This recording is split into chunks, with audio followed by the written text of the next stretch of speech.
할렐루야. 3월 25일 화요일 매일 성경 묵상 가이드입니다. 오늘 말씀은 누가복음 15장 1절에서 10절의 말씀입니다. 여러분, 세상에서 가장 큰 거짓말이 무엇일까요? 아마도 나는 세상에서 네가 제일 좋아 하는 말이 그 중에 하나가 아닐까 생각이 되어집니다. 물론 당시에는 눈에 콩깍지가 끼면 그걸 분별하지 못하는 거예요. 그렇게 거짓에 속아서 지금까지 후회하며 사시는 분들이 가끔 계시지 않을까 생각이 되어집니다. 물론 제가 이 말을 하는 것은 결코 여러분의 가정에 분열을 일으키기 위함은 아닙니다. 그런데 그 말에 속았다는 분들이 주위에 종종 있고요. 제 아내도 가끔 제게 그런 말을 합니다. 자기를 따라다니던 철밥통 공무원도 있었고 교회 오빠야도 있었는데 왜 당신 같은 사람에게 내가 속아서 결혼했는지 모르겠다고 서운해할 때가 있거든요. 오늘 말씀에 바리새인들과 서기관들이 보니 예수라는 선생은 자기들보다도 세리와 죄인들을 더 가까이 하고 지내며 그들 편이 되어지는 것을 볼 때 참 괘씸했던가 봐요. 왜냐하면 지금까지 온 유대인들의 주목을 받아온 자기들이 그런 신분인데 그 예수는 자기들을 주목하는 게 아니라 세리와 죄인들을 더 사랑하고 그들에게 마음이 가 있더라는 거죠. 좀 자기들을 높여주면 좋은데 자기들을 완전 무시하고 화 있을진저 뭐 이러면서 그렇게 하고요. 그죠? 사람들은 현재 가장 영향력 있는 그 사람과 이렇게 연줄을 맺어놓기를 좋아하죠. 그래서 누가 막 뜨면 그 앞에 어떻게 해서든지 줄을 대려고 애를 씁니다. 그러면 좀 뭔가 콩고물이 떨어지거든요. 제가 전에 포항에 있었었는데 포항에 어떤 집사님의 아들이 연예계에 요즘에 데뷔를 했어요. 뭐 아실런지 잘 모르겠지만은 어쨌든 그 그룹의 노래 중에 한 곡이 응그래라는 곡인데요. 응그래 한번 찾아보세요 인터넷에. 어쨌든 예전에 제가 걔를 봤을 때 키도 크고 노래도 잘하고 춤도 잘 췄거든요. 그런데 제가 우리 딸에게 너 포항에 그 오빠 아나? 그 오빠 데뷔했더라 하니까요. 그 그룹 이름이 뭐라고 했는데 잘 기억은 안 나는데 어쨌든 데뷔했더라 이러니까 그래? 하면서 그 다음에 하는 말이 나보고 그 오빠 그룹에 있는 그 오빠들 사인 좀 받아달라고 우리 그 집사님에게 좀 이야기해달라는 거예요. 사인을 받는다는 거 그거는 나 그 사람 만나봤어 나 그 사람 알아 하는 뭐 그런 의도죠. 그래서 친구들에게 자랑이 하고 싶은 거예요. 그렇습니다. 학생이든 성인이든 각자의 이유와 목적에 따라서 당시의 유명인들 힘 있는 자들과 줄을 대기를 원하는 것이 바로 모든 사람의 마음이 아닌가 생각되어지. 우리 딸내미도 바로 사인 좀 받아달라고 이렇게 하잖아요. 그죠? 바리새인들과 서기관들도 당대의 지도자들이었지만은 특별히 떠오르는 별과 같은 그런 분 바로 예수님. 예수님과 가까이 하고 싶은데 그분은 늘 세리와 죄인들의 친구가 되어주니 자기들 딴에는 괘씸해서 뭐라 하느냐면 이 사람이 죄인을 영접하고 음식을 같이 먹는다라고 그렇게 소문을 낸다는 거예요. 오늘 본문 말씀 보니까.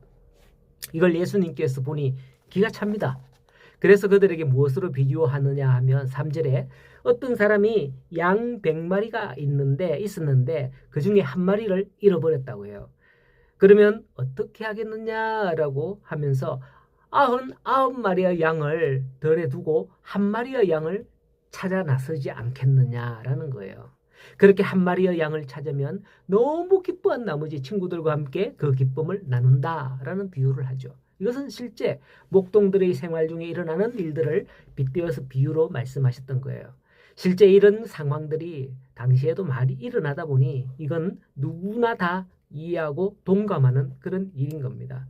그런데 예수님께서는 이 이야기를 가지고 뭐라고 교훈을 주느냐면 7절에 보면 이와 같이 죄인 한 사람이 회개하면 하늘에서 회개할 것 없는 의인 99으로 말미암아 기뻐하는 것보다 더하리라.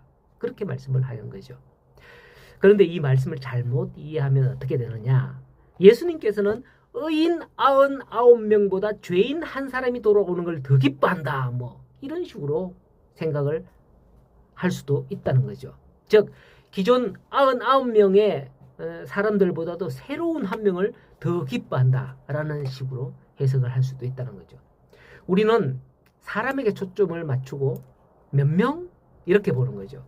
그래서 어떤 분들은 이 말씀을 가지고 우리가 한 사람을 전도하면 하나님께서는 더 기뻐하신다. 이러면서 잃어버린 한 영혼을 더 찾기를 원하신다. 이렇게 하면서 전도하자. 뭐 이렇게 하고 또 교회에 한 세 가족이 오면 막 그 사람한테 달라붙어 갖고 막 좋아하고 막 그런 걸 볼 때 기존 신자들이 사실은 많이 질투하거든요. 예, 이걸 잘 이렇게 해야 되는데 그렇습니다. 그러나 그렇게 생각하는 건 틀렸다는 거죠. 예수님의 비유에서 이것을 사람에게 초점을 맞추고 말씀하시는 게 아니라 기뻐하는 것, 기쁨이라는 것에 초점이 있음을 아셔야 합니다. 회개할 것 없는 99명이 일상적으로 교제하고 서로 막 이렇게 기뻐하는 것보다도 죄인 한 사람이 돌아왔을 때에 그 놀라운 기쁨, 그 구원의 기쁨은 더 크다. 이걸 기뻐한다라는 그런 말씀을 하는 것이죠. 결코 어떤 물량적인 그런 측면에서 사람을 보고 99대 1 이렇게 말씀하는 게 아니다라는 것입니다. 그러므로 이 말씀에서 하나님은 우리보다 새 가족을 더 좋아하셔 라는 식으로 오해를 하거나 바리새인들처럼 시기하지 않았으면 좋겠습니다. 이해가 되셨는지 모르겠네요. 그리고 8절 이하에 보면 어떤 여자가 10드라크마를 가지고 있는데 한 드라크마를 잃어버렸답니다. 이때 이 여인은 등불을 켜고 온 집을 쓸면서 그걸 찾기까지 부지런히 찾는다고 하죠. 마침내 찾은 적 친구들을 불러서 나와 함께 즐기자 라면서 만찬을 베푼다는 거예요. 자, 10드라크마가 얼마인 줄 아십니까? 은화의 화폐 단위인데요. 그 당시 노동자의 하루 품삯에 해당하는 그런 단위입니다. 요즘 노동자 품삯을 얼마 받을지 모르겠는데요. 대충 뭐 최저 임금으로 따지다면 1시간에 약 만 몇십 원 아닙니까? 그러면 보자. 하루에 8시간 일한다고 치면 8만 원, 10시간 일한다고 쳐도 10만 원, 뭐 그 정도. 뭐 노가다를 하면 더 받을 수도 있겠지만은 어쨌든 그 정도라는 거예요. 자, 그렇다면 이 여인이 드라크마 하나를 잃어버렸는데 찾았어요. 그러면 이 드라크마 전체의 가치가 노동자 하루의 품삯인데 친구들을 불러다가 막 만찬을 즐긴다? 어쩌면 그 돈의 가치보다도 더 많이 쓸지도 몰라요. 그래 되면.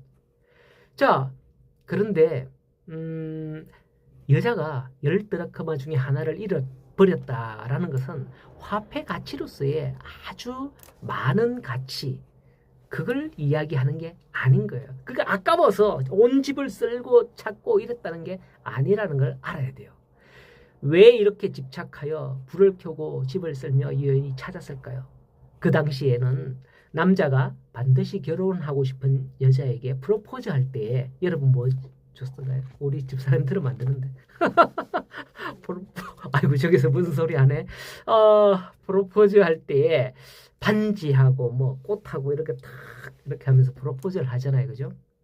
이 10드라크마는 남자가 여자에게 프로포즈를 할 때에 10드라크마를 이렇게 우리 옛날 엽전처럼 이렇게 꿰어서 목걸이를 하게 하거나 머리에 띠를 매듯 장식을 하는 그런 풍습이 있었는데 이 남자가 여자에게 줍니다. 그리고는 만일 다음 약속 때에 10개의 드라크마 장식을 하고 나온다면 결혼을 승낙하는 것이지만은 한 개라도 모자란 것을 꾸미고 나온다면 프로포즈를 거절하는 뜻이 되므로 그게 없으면 사랑하는 남자를 잃는 거예요. 그러므로 잃어버린 걸 꼭 찾아야 되는 거죠. 이것은 마치 약혼 반지나 결혼 반지 같은 그런 의미가 있다는 거죠. 그렇기 때문에 여성은 그걸 소중하게 여긴답니다. 그런 소중한 가치를 잃어버렸으니 꼭 찾아야 하는 거죠. 드디어 찾았을 때에 벗을 불러서 이웃을 불러서 친구를 불러서 그 드라크마의 돈보다 더 많은 것들을 허비하면서까지 막 함께 기뻐하면서 내가 이거 찾았다 이렇게 기뻐한다는 거예요. 돈이 얼마나 들어가든 여인은 그 기쁜 마음을 나누고 싶은 거죠. 이 비유의 결론에서도 예수님께서는 10절에 이와 같이 죄인 한 사람이 회개하면 하나님의 사자들 앞에 기쁨이 되느니라 이런 말씀을 하는 거예요. 성도 여러분, 우리는 잃어버리면 안 되는 하나님의 소중한 존재입니다. 결코 나의 가치, 나의 능력이 평가되는 게 아니라 우리의 존재 자체를 하나님은 기뻐하신다는 거죠. 아무것도 아닌 그런 존재가 아닌 거죠. 오늘도 하나님과 함께 이 기쁨을 누리는 우리 소중한 하나님의 성도들이 되기를, 하나님의 자녀가 되기를 간절히 소원합니다.